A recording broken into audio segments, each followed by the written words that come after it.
Je m'appelle Veloria, j'ai 26 ans et je suis la capitaine de l'équipe féminine des French Biz que Vitality a lancé cette année sur League of Legends. Il y a 50% de garçons, 50% de filles qui jouent aux jeux vidéo, mais il n'y a que 7% de joueuses qui jouent aux jeux vidéo en fait, de manière compétitive et c'est très peu. J'ai commencé à jouer à League of Legends parce que j'ai perdu ma maman sur la transition collège-lycée. Et en fait, j'avais plus rien, j'étais enfermée chez moi, j'ai fait une grosse dépression. Et du coup, c'était un peu un échappatoire League of Legends. Je passais mes journées, mes nuits à jouer. Et en fait, je me suis créé des amis en ligne. Pour moi, en fait, les jeux vidéo, c'est vraiment un endroit où je me sens bien. Et en fait, on crée des liens sociaux sur les jeux vidéo. On joue pas juste dans notre coin, on joue avec des gens. On développe un talent aussi, parce que si on devient joueur pro, c'est qu'on est fort sur ce jeu.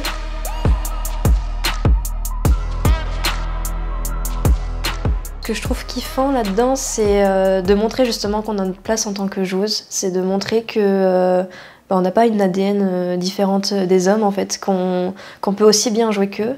Et justement, ce qu'il y a de négatif, c'est que malgré tout ça, il y a encore des gens qui pensent qu'on ne mérite pas notre place. Tu joues une partie en ligne, il y a un chat vocal, donc tu peux entendre tes coéquipiers quand tu joues. Et en fait, il suffit que tu sois une fille en fait, et que tu parles, et les gens vont se rendre compte que tu es une fille, et ça va leur poser problème. Donc ils vont te dire pourquoi tu joues, pourquoi t'es pas à la cuisine plutôt. Donc ça, c'est des remarques qui sont très sexistes. Et quand t'es une fille et que tu commences à jouer, t'entends ce genre de remarques, tu te dis mais pourquoi je joue en fait? Moi, je suis pas là pour me faire insulter, je suis là pour prendre du plaisir avant tout. Du coup, il y a beaucoup de filles qui laissent tomber à cause de ça. Moi, il y a une partie sur deux où je suis obligée de bloquer les messages des gens avec qui je joue. Donc ouais, c'est vraiment du harcèlement en fait, parce que même si pour eux c'est une fois qu'ils font ça une fois, nous en fait c'est plusieurs fois dans la journée par différentes personnes, donc forcément oui, c'est du harcèlement. Être une joueuse pro sur League of Legends, c'est s'entraîner tous les jours déjà, c'est consacrer environ 5 heures par jour à jouer en ligne. On ne peut pas vivre de la compétition en elle-même parce que malheureusement les cash prizes ne sont pas assez gros. Mais en fait, ce dont on peut vivre, en fait, c'est d'être rémunéré par une équipe, donc par exemple par Vitality, de faire partie d'une structure, donc d'avoir un contrat de prestation. Et avec ce contrat de prestation, en fait, on a un salaire.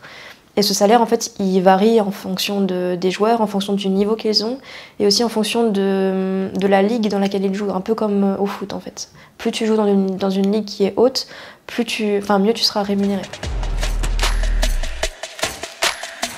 Bien sûr que je tends à ce que l'e-sport soit mixte. En fait, c'est une passerelle, en fait, l'e-sport féminin. C'est vraiment, comme je disais, pour qu'il y ait de plus en plus de joueuses qui s'y intéressent, pour que le niveau augmente. Et pour que les joueuses aussi puissent se développer de leur côté sainement. Mais oui, à terme, il faudrait vraiment qu'il y ait des équipes qui soient mixtes et qu'il n'y ait plus d'équipes féminines, même si je pense qu'en fait, en soi, les équipes féminines, ce sera un tremplin. Et que moi, j'espère que dans 5 ans, on verra des filles parmi les garçons.